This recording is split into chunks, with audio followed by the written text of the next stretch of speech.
Hey, how's it going everyone? In today's video we are going to talk about the latest hotfix that nerfed dungeons. We are also going to talk about one of the best rune farms after this hotfix, including a great way to pick up a crap ton of materials using an exploit. So with that being said, let's talk about it. We know recently there has been some adjustments towards elites, specifically their spawn.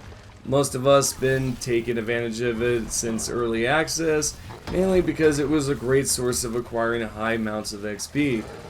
The talking of nerfs was for sure up in the air, and the latest hotfix just fixed a few spawn rates within dungeons. What's interesting is that this was apparently not a feature after all. If we take a look at the hotfix, which was released a few minutes ago, of course, by the time you're watching this, it's going to be the next day, but let's just get into this regardless. Currently, we can see at the top it states, quote, Hotfix 9-June 12, 2023, 1.02, which is the current patch.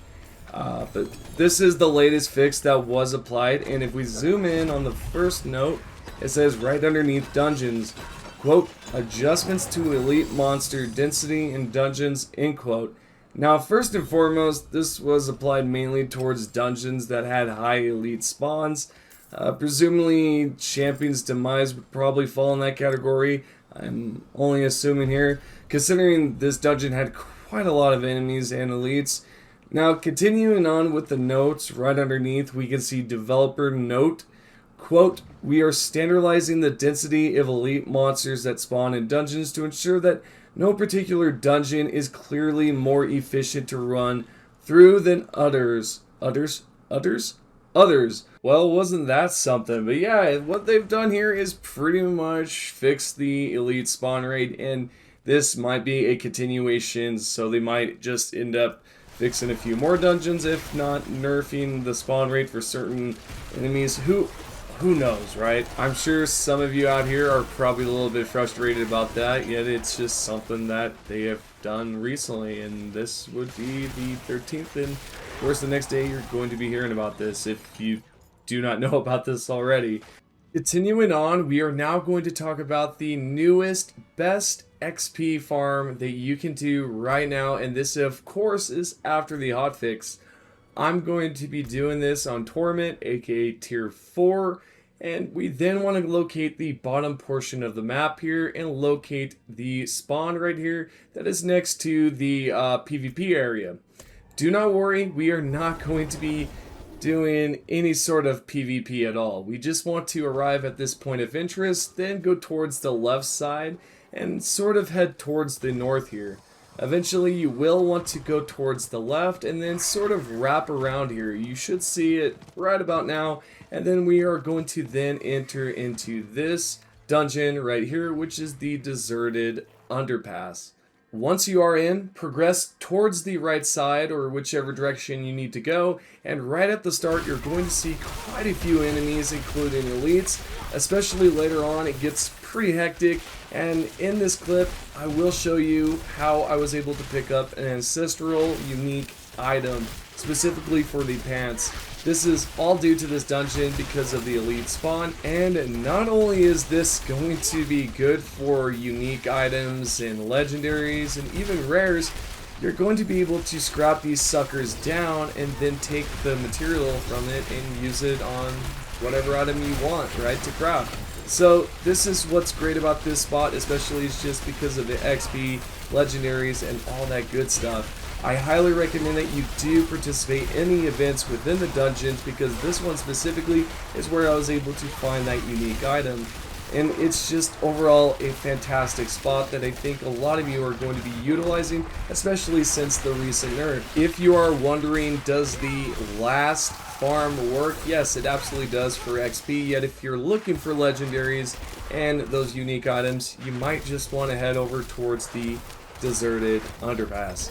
And within this clip you can see right away that I'm able to acquire two items here, which is the legendary and the unique. There's a bunch of gold to pick up, of course, and if we continue onwards towards the bottom side, there's a bunch of enemies. I'm telling you, each corner you turn, you're going to be able to gain quite a lot of XP and pick up some of those legendaries. I also want to say that if you are going to be doing this, you will need to reset the dungeon in order to benefit from this. I'm going to show you how to do this within today's video, and it's going to be at an entirely different spot because yesterday we of course were at the ruins, and let's talk about it. So of course we are going to reset the dungeon. I'm only going over this because I noticed in the last video there were some that have experienced some trouble when it came down to resetting this dungeon.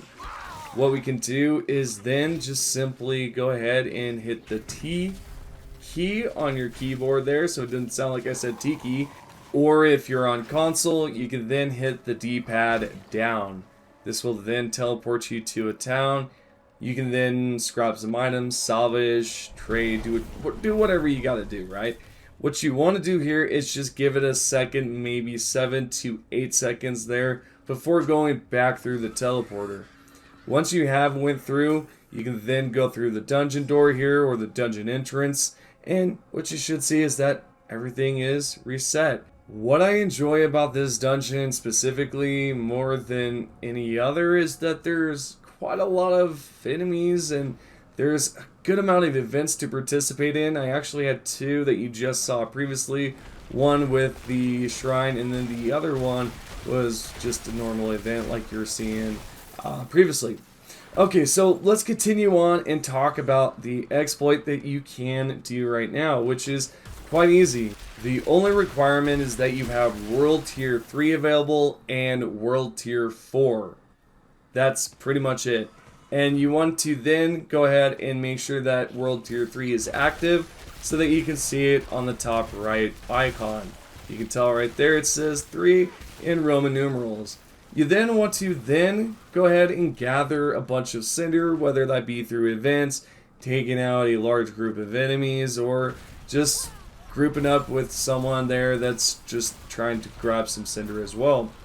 Whatever the case may be, you want to make sure that you utilize this to its best potential, and the only way to really do that is to make sure that you collect 175 cinder.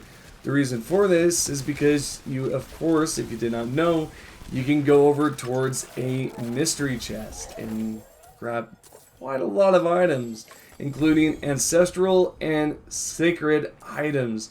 These are the best ones that you could possibly grab, and it's only available in World Tier 4. So if you did not watch the previous video, you might be thinking, how are you going to pick up an ancestral weapon or a sacred?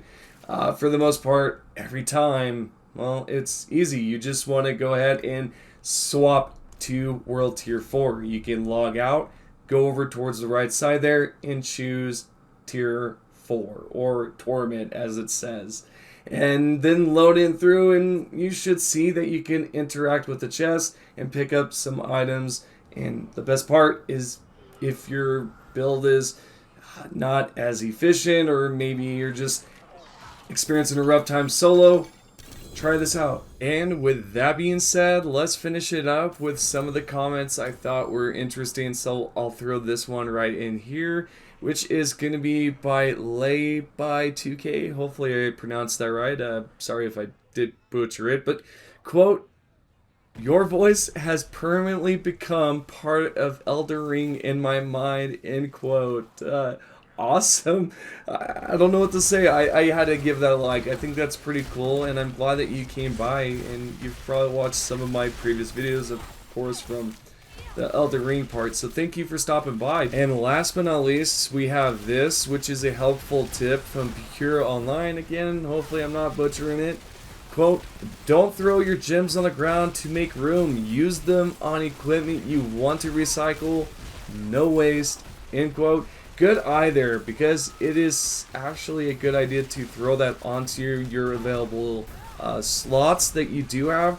And yeah, this is just a... And one more thing. Also, thank you for the tip and sharing that with everybody.